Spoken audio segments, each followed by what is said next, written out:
আসসালামু আলাইকুম সবাইকে। সবাই কেমন আছেন? আশা করি সবাই ভালো আছেন এবং সুস্থ আছেন।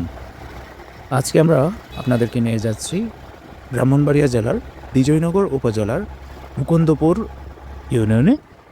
সেখানে আপনাদেরকে কিছু লিচু বাগান দেখাবো এবং সেখান থেকে আমরা কিছু লিচু কিনব। তো যাওয়ার সময় পথে আপনাদেরকে একটু ভালোমতো দেখায় যে আসলে পরিবেশটা কতটুকু সুন্দর। দেখেন গাছগাছালিতে ভরা একদম রাস্তাঘাট। মানে আমার এক্সপেকটেশনের চেয়েও আরও বেশি ছিল এই জায়গাগুলো। মানে কিছু বলার নাই। চারিদিকে পাহাড় আর সবুজ গাছগাছালিরই সমারোহ ছিল চারদিকে। আমি এখানে আমার লাইফে দ্বিতীয়বার আসছি। আর যখন আমি ১৬ বছর অথবা ১৫ বছর ছিল তখন আমি আসছিলাম। আরও অলমোস্ট ১৫ বছর আগে হয়তোবা ২০১০ সাল অথবা ৯ সাল দিকে সামহাও। আর এখন ২০২৫ সালে আমি দ্বিতীয়বারের মতো এই এলাকাটায় এসেছি।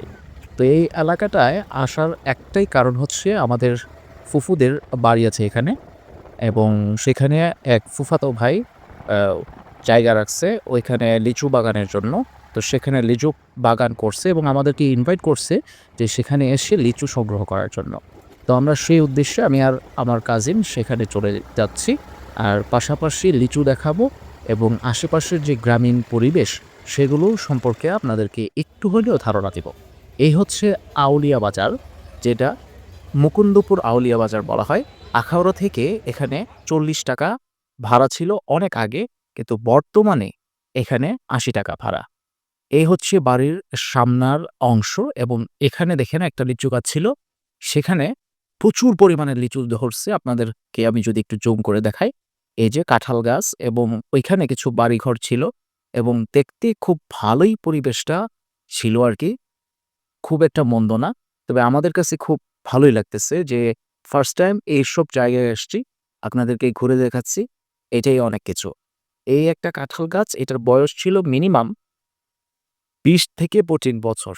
মানে এই কাঁঠাল গাছটার বয়স ২৫ বছর। গাছটা দেখতে অনেক বয়স্ক লাগতেছিল। এই একটা লিচু গাছ। এটা ছিল আমার যে আত্মীয়র বাসায় আসছিলাম সে বাসার পিছনে একটা অংশে। এই একটা লিচু গাছ। এখানে অনেক পরিমাণের লিচু ধরছে। মানে ভাষায় প্রকাশ করার মতন না কি পরিমাণ লিচু আসছে এই গাছগুলোতে। কোন জায়গা? কোন জায়গা? হাঁটতাছি খালি, হ্যাঁ?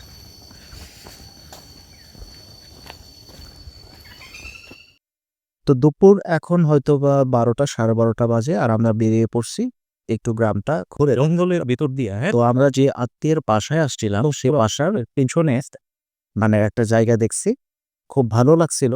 তো হঠাৎ ভাবলাম যে এই জায়গাটা আপনাদেরকে একটু ঘুরে দেখাই। এটা ছিল মোটামুটি অলমোস্ট একটা জঙ্গলের ভিতর দিয়ে রাস্তা, যার এক পাশে কিছু বাড়ি ছিল সারি, সারি। আরেক পাশে ধান গাছের জমি ছিল এবং বাঁশঝাড় ছিল। পরিবেশটা আসলে দারুণ একটা পরিবেশ।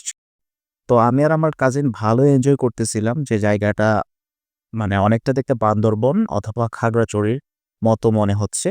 তো আমরা ভেতরে যাচ্ছি, ভিউ দেখছস? দেখি সেখানে কি অবস্থা ভিউটা এবং আপনাদেরকে সে জায়গাটা ঘুরে দেখাবো। কোন খালা মানে গ্যাপ আছেন ভিডিও করার লেগে? আপনি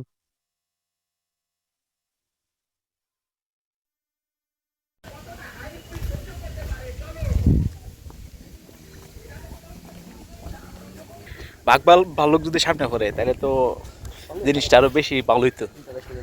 আসলে পুরা মনে হইতেছে রাঙামাটি কোনো বান্দরবন এলাকা বা খাগড়াছড়ি এলাকার মতো মনে হইতেছে একদম।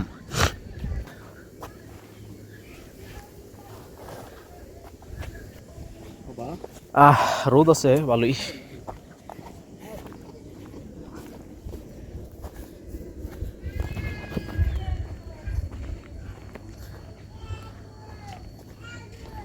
দেখেন চারপাশের পরিবেশ কতটুকু সুন্দর। আসলে পুরোপুরি মনে হচ্ছে আমি একটা পাহাড়ের চূড়ার মধ্যে আছি এবং নিচের যে ভিউটা সেটা দেখেন। উফ, জাস্ট অসম।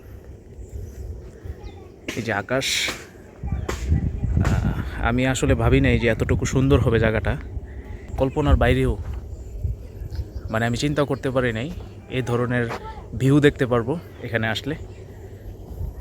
আমাদের চোখে পড়ছে এই রাস্তাটা, এটা হয়তো রিসেন্টলি একটা পাহাড় কেটে রাস্তাটা তৈরি করছে বাড়িতে ঢোকার জন্য।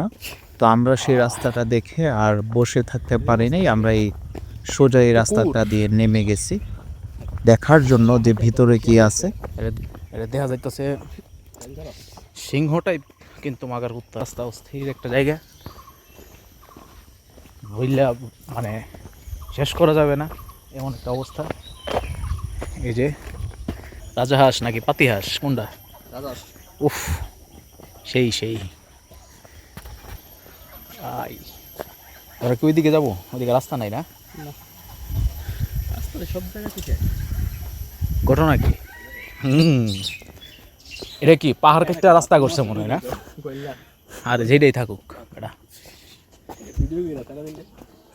স্যাম।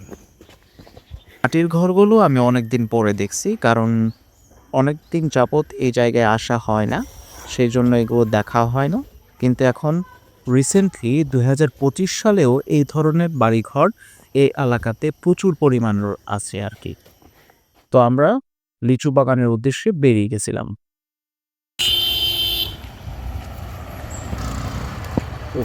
উফ, আমরা এখন যাচ্ছি লিচু বাগানে।